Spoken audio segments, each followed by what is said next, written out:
Meus irmãos, Deus nos fez pessoas que reagem a acontecimentos.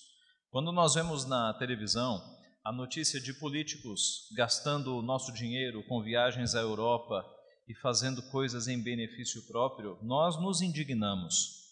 Quando nós vemos ainda no noticiário a notícia de uma criança sendo morta, jogada do alto de um prédio, ou passando por alguma situação de violência, nós nos indignamos, nós nos revoltamos.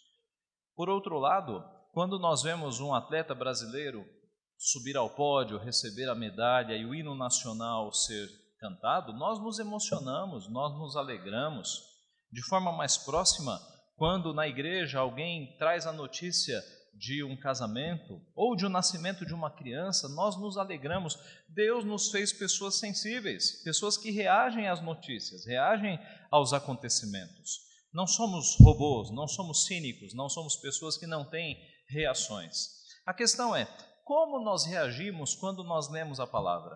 Será que nós lemos a palavra apenas como um livro de história, cujos acontecimentos não têm nenhuma relação com a nossa vida? Será que nós lemos a palavra apenas vendo acontecimentos sem nos emocionarmos? Como são as nossas emoções quando nós percebemos a nossa pecaminosidade? Nós nos entristecemos? Quais são as nossas emoções ao percebermos que a salvação que Cristo conquistou para nós é de fato real? Isso impacta a nossa vida? Isso nos emociona? No texto lido, nós temos 2 discípulos que não faziam parte daquele grupo maior, mas que foram enormemente impactados ao perceberem que o seu mestre estava vivo, que o seu mestre havia ressuscitado. E a notícia da ressurreição de Jesus produziu impactos físicos naqueles homens. O primeiro impacto, ou o primeiro efeito que aqueles homens tiveram ao perceber que o Cristo que eles haviam visto morrer estava vivo, foi terem os seus olhos desimpedidos. O texto começa dizendo, meus irmãos, que aqueles 2 estavam indo para uma aldeia chamada Emaús, distante de Jerusalém 60 estádios, conversando a respeito das coisas sucedidas, e era muito comum naquela época os homens fazerem grandes jornadas ou cobrirem grandes distâncias a pé. Não era todo mundo que tinha um animal para viajar, e veículos como os que nós temos hoje, é óbvio, não existiam. Então era muito comum, naquelas ruas de terra ali de Jerusalém, você encontrar pessoas caminhando e cobrindo grandes viagens, grandes distâncias. E aqui estavam então esses 2 discípulos indo para Emaús, e Jesus se colocou ali no lado como um viajante também, como alguém que estava caminhando, e eles não perceberam. O texto nos diz que os seus olhos, versículo 16, estavam como que impedidos de o reconhecer. Esse é um fato curioso. Jesus Cristo era o mestre daqueles homens, mas eles não reconheceram. E esta não foi a única vez nos evangelhos que isso aconteceu. Se você reparar em João capítulo 20, dos versos 11 a 16, nós temos ali uma ocorrência de não reconhecimento de Jesus. Maria Madalena, diz o texto o seguinte: então lhe perguntaram, mulher, por que choras? Ela respondeu, porque levaram o meu Senhor e não sei onde o puseram. Tendo dito isto, voltou-se para trás, viu Jesus em pé, mas não reconheceu que era Jesus. Perguntou-lhe Jesus, mulher, por que choras? A quem procuras? Ela, supondo ser ele o jardineiro, respondeu, Senhor, se tu o tiraste, dize-me onde o puseste e eu o levarei. Disse-lhe Jesus, Maria. Ela, voltando-se, lhe disse em hebraico, Raboni, que quer dizer mestre. Maria Madalena não reconheceu, num primeiro momento, o próprio Senhor Jesus. Na sequência, nós temos os discípulos passando pela mesma experiência. João 21:3. Disse-lhe Simão Pedro, vou pescar. Disseram-lhe os outros, também nós vamos contigo. Saíram, entraram no barco e naquela noite nada apanharam. Mas ao clarear da madrugada estava Jesus na praia. Todavia os discípulos não reconheceram que era ele. Meus irmãos, por que os discípulos não estavam reconhecendo Jesus? Talvez por conta da tristeza. A tristeza tomou conta dos discípulos depois da morte de Jesus. no versículo 17 do nosso texto, nós temos este tom aqui, essa nota de tristeza no final do versículo. E eles pararam entristecidos. Aliás, quando Jesus, antes da sua morte, já falava de sua missão, diz o texto de João 16:6, que o coração dos discípulos se encheu de tristeza. No Getsemane, quando Jesus afastou-se um pouco para orar e ele retornou, ele encontrou os discípulos ali dormindo. E é muito interessante o registro que Lucas, que era médico, faz daquele sono. Lucas 22:45 diz o seguinte: levantando-se da oração, foi ter com os discípulos e os achou dormindo de tristeza. Dormindo de tristeza? O que vem a ser isso? Talvez alguns dos irmãos saibam o que é dormir de tristeza. Há momentos que a tristeza é tão grande que o próprio corpo dá um escape, o próprio corpo dá um sono para que você descanse. Dormindo de tristeza. Lucas era médico e nós temos esse registro na Escritura. Meus irmãos, quando nós olhamos para as mulheres que seguiam Jesus, elas estavam tristes. Quando nós olhamos para Maria, mãe de Jesus, vendo o seu filho que nasceu do seu ventre, ao qual o que foi acompanhado por ela durante toda a infância, adolescência e juventude, e nós vemos Maria acompanhando o seu filho ser torturado naquela cruz, nós vemos a tristeza de Maria. E aí as palavras de Simeão, que foram ditas há muito tempo atrás, fazem sentido. Palavras dirigidas a Maria. Também uma espada traspassará a tua alma. A tristeza, meus irmãos, foi um sentimento dominante na morte do nosso Senhor Jesus. Talvez por isso os discípulos, com os olhos embaçados pelas lágrimas, não estavam reconhecendo o seu mestre. Mas há um outro aspecto também, a incredulidade. Os discípulos parecem não prestaram atenção nas coisas que se sucederiam depois da morte do seu mestre. E dá-nos uma impressão que eles esqueceram tudo. Ora, Jesus havia dito que ele morreria e ressuscitaria. Ele havia dito que da forma como o templo seria destruído, o templo seria reconstruído, referindo-se a ele próprio. Mas dá-se a impressão de que os discípulos esqueceram tudo o que Jesus havia falado. E eles estavam ali incrédulos, meus irmãos. É por isso que Jesus dá uma reprimenda nesse texto, no versículo 25. Ó nécios e tardos de coração, para crer tudo o que os profetas disseram. Nécios e tardos de coração, para crer tudo o que os profetas disseram. Meus irmãos, eles estavam então passíveis de receber esta palavra de Jesus, porque eles não estavam crendo nem nas profecias que eram referentes a Cristo e nem nas palavras do próprio Senhor Jesus. Estavam ali incrédulos. Meus irmãos, o primeiro efeito que a notícia da ressurreição de Jesus causou naqueles discípulos foi terem os seus olhos desimpedidos. Isso acontece aqui no texto quando eles estão diante de Jesus, Jesus parte o pão e no versículo 31 é dito: então se lhes abriram os olhos, os seus olhos foram abertos a partir do momento em que eles perceberam que Cristo vivia. É possível que muitos olhos hoje de crentes das nossas igrejas, ainda estejam impedidos de reconhecer Cristo agindo na nossa vida. E, ironicamente, Jesus estava caminhando ao lado daqueles homens durante muito tempo, talvez mais do que 1 hora naquela caminhada, e eles não o reconheceram. Os seus olhos estavam como que impedidos. Há um poema muito antigo que possivelmente alguns de vocês conheçam, que é o Pegadas na Areia, em que o autor diz que viu a sua vida como um caminhar na areia. E todos os seus dias estavam ali como pegadas na areia, em que as suas pegadas estavam ali e as pegadas de Deus também. E diz o poema que o autor se surpreende quando nos momentos mais difíceis da sua caminhada, ele percebeu que as pegadas de Deus sumiam. E ele concluiu precipitadamente que eram as pegadas de Deus que sumiam. E o poema termina dizendo que naqueles momentos mais difíceis, quando as pegadas eram de uma só pessoa, não é que Deus havia sumido, é que Deus o carregava no colo. Esse poema não está na Bíblia, ele não é inspirado, mas na Bíblia nós temos este ensino, que Deus é o nosso refúgio e fortaleza, socorro bem presente onde? Na tribulação. Nós temos a promessa na Escritura de que Deus estará conosco todos os dias da nossa vida. Deus nunca nos abandona. E quando nós passamos pelas tempestades da vida, problemas no trabalho, problemas na família, dificuldades financeiras, problemas emocionais, Deus está nos segurando no colo. Ele é refúgio bem presente na tribulação. Ele sempre está conosco.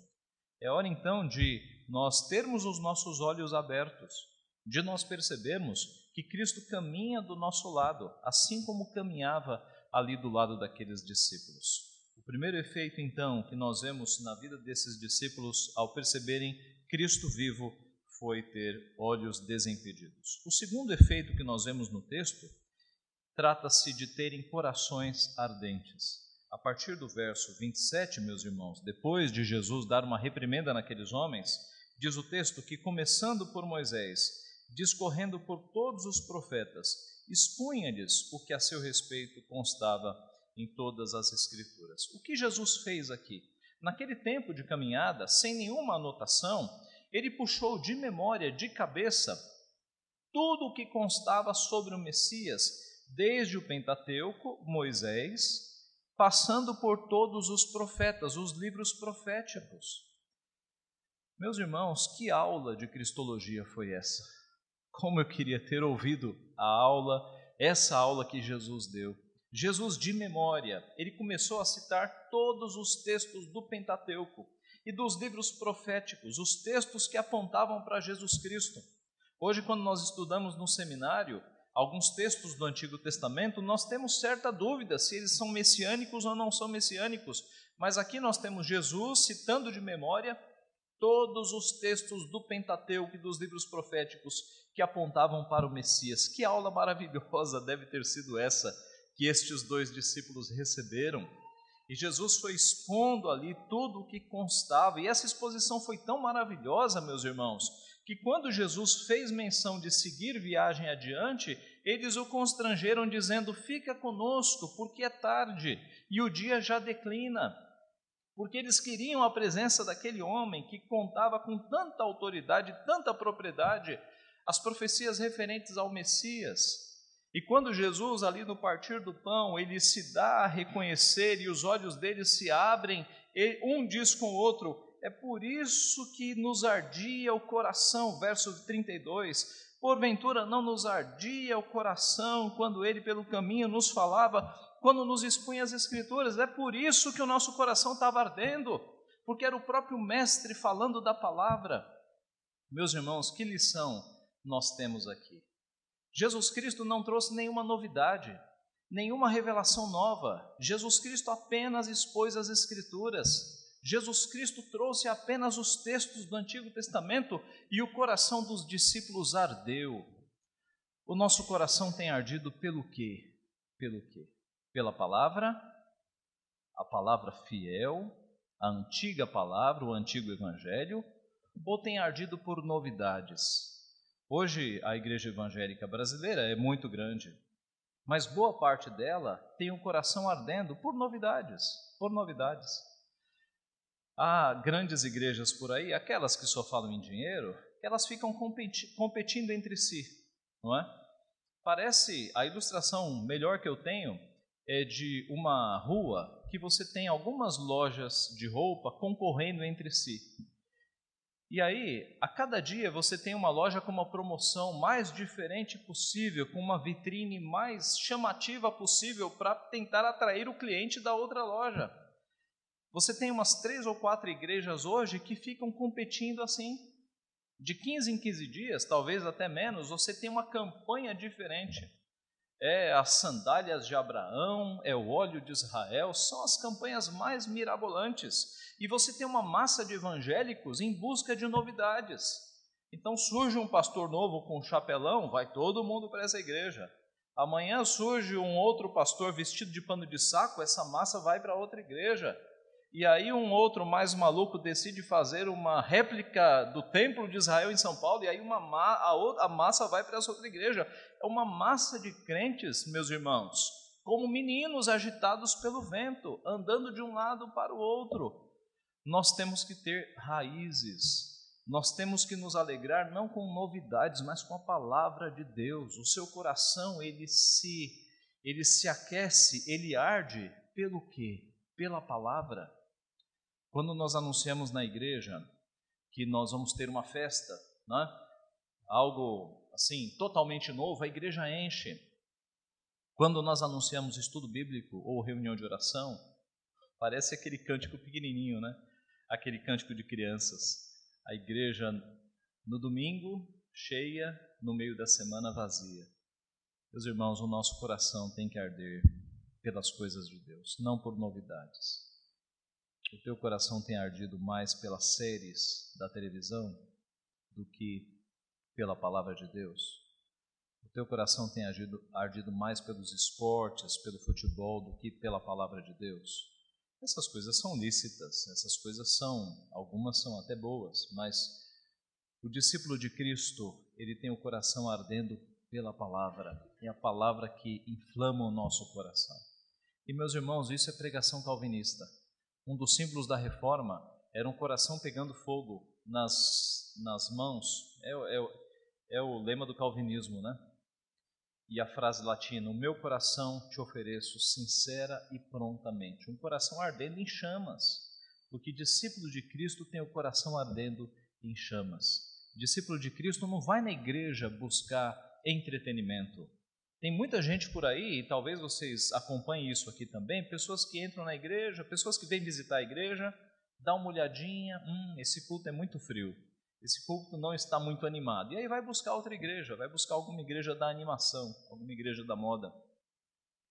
Tem muita gente que vai procurar uma igreja e aí faz uma listinha, né? A igreja que eu vou tem que ter uma música excelente, tem que ter estacionamento, porque deixar carro na rua, isso é um absurdo. E tem que ter uma sala para crianças que tenha uma super estrutura. E se a tua igreja não tiver um desses itens, não fica. Vai procurar alguma que tenha esses itens. Eu costumo brincar na igreja que eu pastoreio. Imagine que Deus nos livre, acontecesse um terremoto e o templo viesse abaixo. Imaginem vocês aqui, né? Esse templo vem abaixo. E aí do alto dos escombros, o reverendo Canelhas fala: meus irmãos, não temos mais uma construção. Então, domingo que vem, nós vamos nos reunir naquele galpão lá do nosso irmão, que não tem muita estrutura, mas é um local onde nós vamos nos reunir. Ou então nós vamos nos reunir naquela garagem de ônibus ali, que cabe todo mundo ali. A gente põe lá umas cadeirinhas e tal. Pergunte a você mesmo, você iria? Você iria cultuar a Deus numa igreja sem estrutura nenhuma? Sem conforto, sem beleza? Você iria? Os meus pais são cearenses. Meus pais estão com Cristo, mas a minha família é cearense. Invasão holandesa explica. E eu conheci gente lá na minha família, na igreja, né? A igreja lá faz ano que vem 100 anos, no meio do sertão, no meio de um sítio. E eu conheci gente que gastava 2 horas a pé para chegar na escola dominical, para ter aula de escola dominical embaixo de uma árvore. A árvore e o toco de árvore cortado no chão era o banco. 2 horas por domingo andando para ter aula de escola dominical embaixo de uma árvore sentada num tronco de madeira. Isso, meus irmãos, é conversão em Cristo, na palavra. Não é em estrutura, não é em paredes, não é em conforto, não é em comodidade. Então, se um dia você tiver que trocar de igreja, pense que você precisa de uma igreja em que a palavra seja pregada, em que Cristo esteja ali. Não numa igreja que tenha conforto, que tenha estacionamento, que tenha essas coisas que são altamente acessórias, meus irmãos. Uma igreja pode ter tudo isso e Deus não estar lá, porque a palavra de Deus não é anunciada com fidelidade ali. O coração de discípulo tem o coração aquecido e ardendo pela palavra. Não são acessórios que fazem o nosso coração arder. É a palavra de Cristo que faz o nosso coração arder. E quando o corpo de Cristo está reunido, seja com 2, 3, 4, 5 pessoas na sala de uma casa, os corações ali estão ardendo, porque Cristo está ali no meio deles.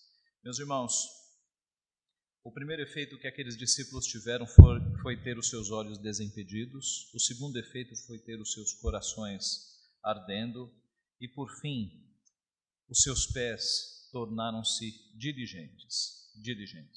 No começo do nosso texto, nós temos a informação da distância entre Jerusalém e Emaús. Era de 60 estádios. Ora, um estádio, medida antiga, equivale a 185 metros. Fazendo a multiplicação, nós vamos ter 11.100 metros, pouco mais de 11 quilômetros. Essa foi a distância percorrida ali a pé por Jesus e por aqueles 2 discípulos, 11 quilômetros de caminhada. No versículo 29, nós vemos aqueles discípulos insistindo com Jesus para ficar com eles, porque o dia já estava se declinando. Não era seguro, naquela época, você fazer uma viagem à noite. Era mais prudente, quando o sol estava se pondo, você já parar em alguma hospedagem para passar a noite e no dia seguinte você continuar a sua viagem. Por que não era prudente? Porque, primeiro, não havia energia elétrica. Você tinha apenas a luz da lua, então os caminhos eram escuros. E você tinha, meus irmãos, já naquela época, violência. Você tinha bandidos. Lembra-se da parábola do bom samaritano?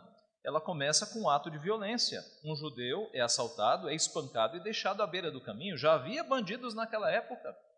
Então era imprudente você viajar à noite na escuridão. Você tinha o perigo também de animais, de obstáculos no caminho. Não era prudente viajar à noite de jeito nenhum. Por isso os discípulos disseram a Jesus: fica conosco, porque é tarde. Mas, meus irmãos, quando Jesus se revelou ali, e eles reconheceram que o seu mestre estava vivo, e eles perceberam que eles tinham uma notícia na mão muito urgente para ser passada, o que eles fizeram? Verso 33. Na mesma hora, levantando-se, voltaram para Jerusalém. Meus irmãos, os discípulos não se incomodaram que estava entrando a noite, não se incomodaram com o cansaço de 11 quilômetros de caminhada, eles não pensaram nos perigos da viagem, nos bandidos, eles não pensaram em nada, eles se levantaram e voltaram para Jerusalém, eles fizeram os 11 quilômetros de volta, porque eles tinham uma notícia ali urgente que não podia esperar para o dia seguinte. Os seus pés se tornaram diligentes. E qual é a aplicação para nós, 2000 anos depois? Essa notícia, meus irmãos, ela não é mais novidade para o mundo, que Cristo ressuscitou. Mas tem muita gente do nosso lado que ainda não percebeu, que pode ter a vida transformada porque Cristo vive, porque Cristo está conosco, porque Cristo venceu a morte. Então essa notícia ainda é urgente nos nossos dias. E o ponto é esse: os nossos pés estão diligentes para pegar o Evangelho? Quando foi a última vez que você pregou o Evangelho, que você falou de Cristo para um colega de trabalho, para uma vizinha? Quando foi a última vez que você trouxe uma pessoa na igreja? Veja, meus irmãos, o método melhor de evangelização não é trazer pessoas para a igreja. O melhor método, e vocês têm um pastor aqui que é um evangelista, o melhor método é você compartilhar a sua fé com as pessoas que estão ao seu redor, é você discipulá-las, e na medida em que o coração delas começa a ser transformado, elas pedirão para vir à igreja. Mas, se você está tímido e não consegue fazer isso, pelo menos traga para a igreja. Mas o ponto é, evangelização é uma preocupação nossa, é uma preocupação sua. Nós temos visto agora uma geração, a nossa geração, que está colocando de lado a evangelização. No passado nós tínhamos cultos nas praças, evangelização por folhetos, nós tínhamos campanhas, mas a geração atual está confiando no rádio, na televisão e parou de evangelizar. Mas o povo, meus irmãos, continua sofrendo porque não tem Cristo. O povo continua carente do Evangelho, nós temos que pregar o Evangelho. Nós presbiterianos, por vezes, temos a tendência de sermos hipercalvinistas. O que é isso? É aquele pensamento, aquela vozinha lá no fundo que diz assim: Deus já elegeu, então se eu não evangelizar, Deus vai dar um jeito, Deus vai mandar outra pessoa. Isso está errado. O mesmo apóstolo que escreveu que nós fomos eleitos antes da fundação do mundo, é o que escreveu, porque ai de mim se eu não pregar o evangelho. É a mesma pessoa. Para o apóstolo Paulo era muito claro que ao Senhor pertence a salvação de fato. Ele sabe, ele escolheu aqueles que se converterão. Mas a nossa função é pregar o evangelho, porque nós não sabemos quem são os eleitos. Então a semeadura é total, nós evangelizamos todo mundo. E é Deus quem vai decidir quem vai ser salvo ou não. Mas a nossa função é evangelizar, é pregar o evangelho. Nós não podemos parar. Deus não manda anjos para fazer esse trabalho, Deus manda o seu povo, a sua igreja. Então nós temos que acordar para isso. E não precisamos fazer curso para evangelizar, nós precisamos compartilhar a nossa fé. Um nível simples, que é o que se espera de todo crente de evangelização, é você dizer para a pessoa o que você era antes de Cristo, o que Cristo fez na sua vida e o que você é agora. Pronto, está feito o curso de evangelismo. Basta fazer isso, compartilhar da sua fé, dizer o que Cristo fez na sua vida, e as pessoas entenderão que Cristo é poderoso, se elas olharem para a sua vida e virem diferença de fato. Mas o testemunho que Cristo fez em nós é uma poderosa arma para a evangelização. Os nossos pés têm que ser diligentes para pregar o evangelho. A nossa geração não pode, meus irmãos, deixar o evangelismo de lado, porque Deus conta com a nossa geração para pregar o evangelho para esta geração. Você já parou para pensar que essa geração que não lê mais a Bíblia, a única forma de Bíblia que eles têm é a sua vida? Nós somos como que Bíblias ambulantes, porque não lendo mais a Bíblia, a única forma das pessoas descobrirem o que é Deus e como é que vive uma pessoa que segue a Deus é olhando para a minha e para a sua vida. Então nós temos que pregar com palavras e pregar sem palavras por meio do nosso testemunho. Mas, sobretudo, os nossos pés têm que ser rápidos, têm que ser diligentes. Meus irmãos, Deus nos deu inteligência, criatividade, imaginação. E por vezes nós usamos esses talentos para fazer tanta coisa, por exemplo, no meio empresarial, na nossa empresa, no nosso escritório, no nosso comércio. Nós usamos a imaginação, a criatividade para fazer coisas na área secular. Por que nós não aplicamos essa imaginação para pensar estratégias, para pregar o evangelho para os nossos familiares, para os nossos vizinhos, para os nossos colegas de trabalho? Deus espera que nós, de fato, testemunhemos e preguemos o evangelho, meus irmãos. E esses discípulos são um exemplo para nós, quando na mesma hora eles se levantaram e eles correram para Jerusalém. A palavra de Deus nos diz: quão formosos são sobre os montes os pés do que anuncia as boas novas, que faz ouvir a paz, que anuncia coisas boas, que faz ouvir a salvação, que diz a Sião: o teu Deus reina. Concluindo, meus irmãos, Deus nos fez pessoas que reagem a acontecimentos, pessoas que vibram com boas notícias e se entristecem com más notícias. Como é que a notícia de que o nosso Redentor está vivo tem impactado a nossa vida? No caso dos discípulos, eles tiveram os olhos desimpedidos.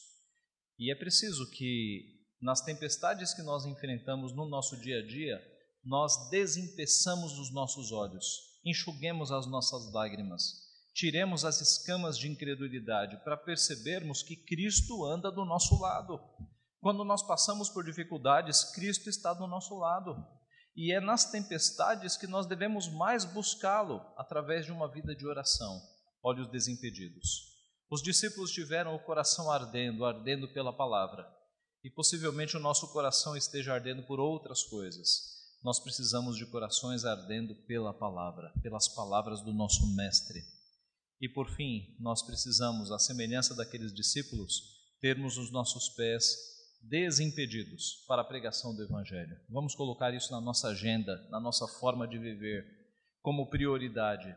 Pregar o Evangelho de Cristo, a boa notícia de que o nosso Redentor está vivo e de que Ele é a única esperança para este mundo que está se acabando em trevas. Que Deus assim nos abençoe, que Deus abençoe os irmãos desta igreja, esta igreja, para que ela seja este farol aqui no bairro, com olhos desimpedidos, com corações ardentes e com pés diligentes na pregação da sua palavra. Que Ele assim nos abençoe. Amém.